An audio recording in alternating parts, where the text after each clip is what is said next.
गांव में एक उजला दिन है। एक बड़ी हवेली में कमला फर्श साफ कर रही है। उसने फीकी सूती साड़ी पहनी है और उसके चेहरे पर उम्र की झुर्रियां हैं। तभी रमेश अंदर दाखिल होता है। उसने महंगा सूट पहना है और उसके चेहरे पर घमंड है। वो जानबूझकर कमला की साफ हुई धूल पर पैर रख देता है। कमला, देख नहीं सकती कि मैं भीतर आ रहा हूँ? सुबह सुबह मूड खराब कर देती है। माफ कर दीजिए रमेश बाबू, मैं इसे अभी साफ कर देती हूँ। आप अंदर जाकर बैठिए। बहस मत कर मुझसे। नौकरानी है ना तो नौकरानी की तरह रह। शहर से मेरा दोस्त सुरेश आ रहा है। घर का कोना कोना चमकना चाहिए। ये कहकर रमेश अंदर चला जाता है। कमला नाराज नहीं होती। वो फिर से झाड़ू उठाती हैं और चुपचाप फर्श साफ करने लगती हैं। कुछ वक्त बाद हवेली के एक बड़े बैठक कक्ष में रमेश आराम से बैठे हैं और वो घमंड से पैर मेज पर रखे हुए है। उसके सामने उसका दोस्त सुरेश बैठा है। वो हवेली की भव्यता और खूबसूरती को देखकर हैरान हो रहा है। भाई रमेश, तूने तो कमाल कर दिया यार। इस कस्बे में इतना दराज कद और शानदार बंगला तुझे इतने कम किराए में कैसे मिल गया? अरे सुरेश, ये रमेश का दिमाग है।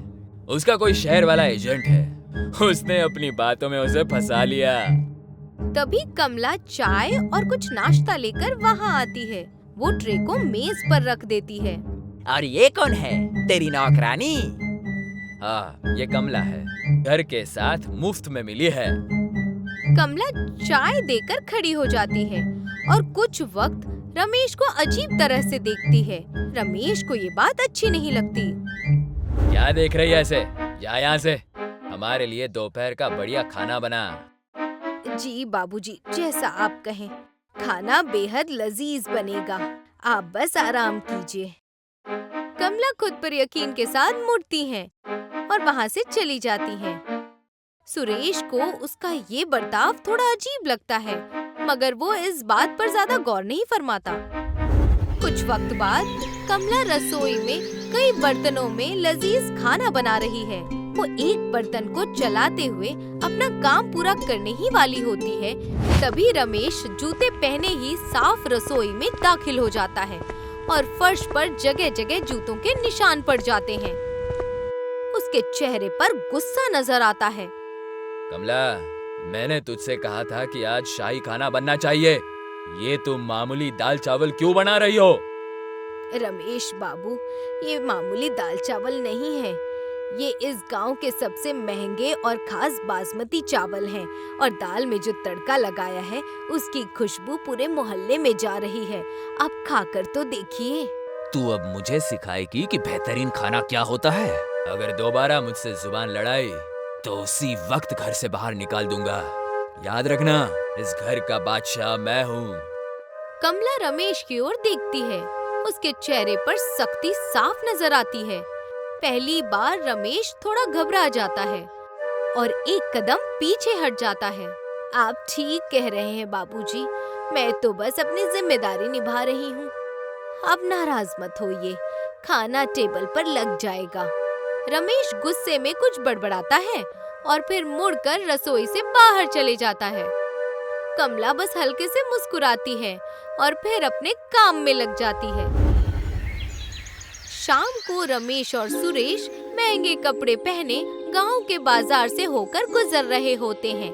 चलते हुए वो अपने आसपास के लोगों को तुच्छ नजरों से देखते हैं। तभी गांव के सरपंच रामलाल की नजर रमेश पर पड़ती है। वो उसे अपने पास बुलाते हैं। अरे रमेश बाबू, जरा इधर तो सुनिए। आपसे जरा जरूरी बात करनी है, उस दराज के बंगले के बारे में। रमेश रामलाल के पास चला जाता है। सुरेश भी उसके साथ पहुंच जाता है। हाँ कहिए रामलाल जी, क्या बात है? वैसे मैं बहुत जल्दी उस बड़े बंगले को हमेशा के लिए खरीदने वाला हूँ। अच्छा, क्या आपको पता भी है कि उस बंगले का असली मालिक कौन है? मुझे क्या लेना देना है असली मालिक से? मेरे पास पैसे हैं, मैं मुंह मांगी कीमत दे दूंगा। वो मालिक तुरंत मान जाएगा। रमेश बाबू, ज्यादा घमंड सेहत के लिए अच्छा नहीं होता। खैर, मैं खुद बंगले पर आ रहा हूँ असली मालिक का हुक्म लेकर। रमेश इस बात को हंसी में उड़ा देता है मगर सुरेश के चेहरे पर थोड़ी फिक्र नजर आने लगती है। उसी रात रमेश और सुरेश खाना खा चुके होते हैं। कमला मेज साफ कर रही होती है।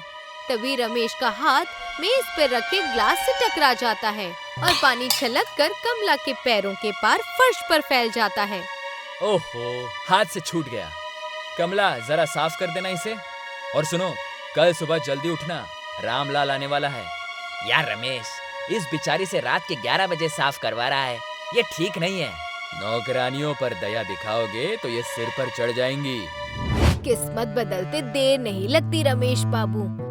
भगवान के घर में देर है, अंधेर नहीं। कल का दिन बहुत बड़ा है।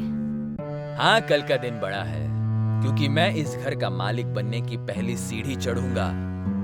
कमला सफाई पूरी करती है, गंदी प्लेटें उठाती है और वहाँ से चली जाती है। रमेश अब भी जोर जोर से हंस रहा होता है। अगले दिन रमेश और सुरेश बैठक में बैठे होते हैं। तभी रमेश का फोन बजता है और वो उत्साह से फोन उठाता है। हेलो। हाँ शर्मा जी, क्या बात है? असली मालिक से बात हुई? रमेश जी, मैंने आपसे पहले ही कहा था कि वो प्रॉपर्टी का मामला सीधा नहीं है। असली मालिक आज खुद आपके पास आ रहे हैं। उनके पास सारे असली कागजात हैं। क्या? तुमने तो कहा था कि वो शहर के बहुत बड़े रईस हैं। उनका नाम क्या है? मुझे माफ कीजिएगा रमेश जी, मालिक ने अपना नाम गुप्त रखने को कहा था। ये सुनते ही रमेश हैरानी से फोन की ओर देखने लगता है। उसे इस तरह देखकर सुरेश अपनी जगह से उठ खड़ा होता है। उसके चेहरे पर चिंता साफ नजर आने लगती है। रमेश, मुझे कुछ गड़बड़ लग रही है यार। अरे डर मत सुरेश, जो भी होगा पैसों के सामने झुक जाएगा। तभी कमला वहाँ आती है। उसके हाथ में धुले हुए कपड़ों की एक बाल्टी होती है। उसने अपनी वही पुरानी फीकी साड़ी पहन रखी होती है। कमला, तू अभी के अभी इस जगह से गायब हो जा। देख अपनी हालत, इतने फटे और गंदे कपड़े पहनकर यहाँ घूम रही है। मगर मालिक आएंगे तो उन्हें चाय पानी कौन देगा? चाय मैं बाहर से मंगा लूंगा। जा, वापस मत आना, समझी? कमला का चेहरा सख्त हो जाता है, मगर वो खुद को संभाल लेती है और फिर वो वहाँ से चली जाती है। कुछ वक्त बाद रामलाल वहाँ आते हैं। उनके हाथ में एक सुंदर ब्रीफ केस होता है। रमेश उनका स्वागत करता है।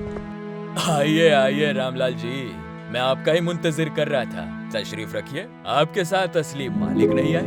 क्या वो रास्ते में हैं? रामलाल बैठते नहीं हैं। वो हल्की मुस्कान के साथ ब्रीफ केस खोलते हैं और उसमें से जमीन के कागजात निकालते हैं। रमेश बाबू, मालिक रास्ते में नहीं है। मालिक तो इस घर में पहले से ही मौजूद है। इस घर में? क्या मतलब? रमेश, मुझे कुछ अजीब सा लग रहा है। ये झूठ तो नहीं बोल रहे? रामलाल इज्जत के साथ अपना सर घुमाते हैं। मालकिन, सब कुछ तैयार है, आप जल्दी से बाहर आ जाइए। ये लोग आपका मुंतजिर कर रहे हैं। रमेश और सुरेश उत्सुकता से उधर देखते हैं। तभी पायल की छन छन की आवाज पूरे घर में गूंजती है। दरवाजे से कमला अंदर आती है। आज उसने खूबसूरत कढ़ाई वाली साड़ी और गहने पहने हुए हैं। उसे इस रूप में देखकर रमेश और सुरेश हैरान रह जाते हैं। कमला, तुम?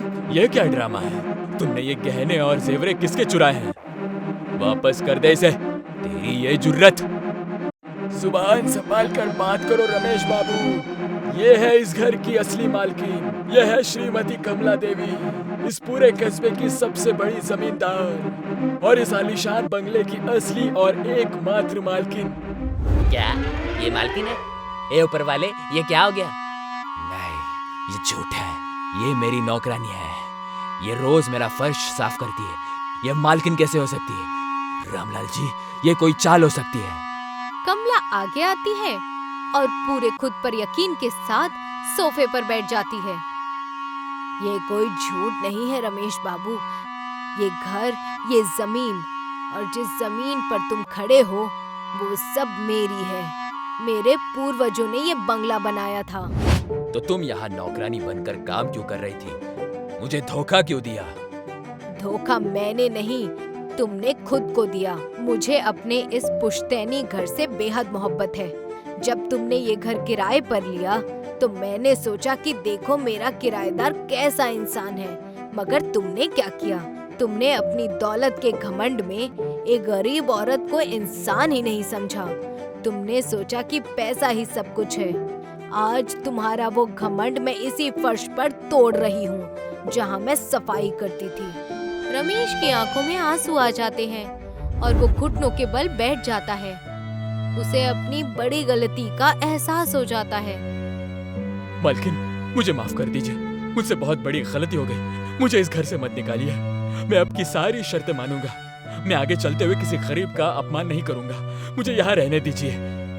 मौका उन्हें मिलता है जो गलती अनजाने में करते हैं। तुमने तो इंसानियत की बेइज्जती की है। जो इंसान किसी गरीब की मजबूरी की इज्जत नहीं कर सकता, वो मेरे घर में रहने लायक नहीं है।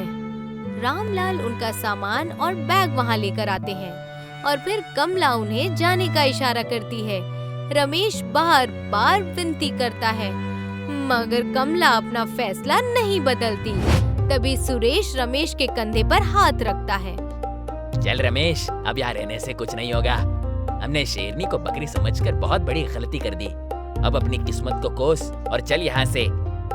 इसके बाद रमेश और सुरेश वहाँ से चले जाते हैं, जबकि कमला अपनी हवेली में ही रहती है।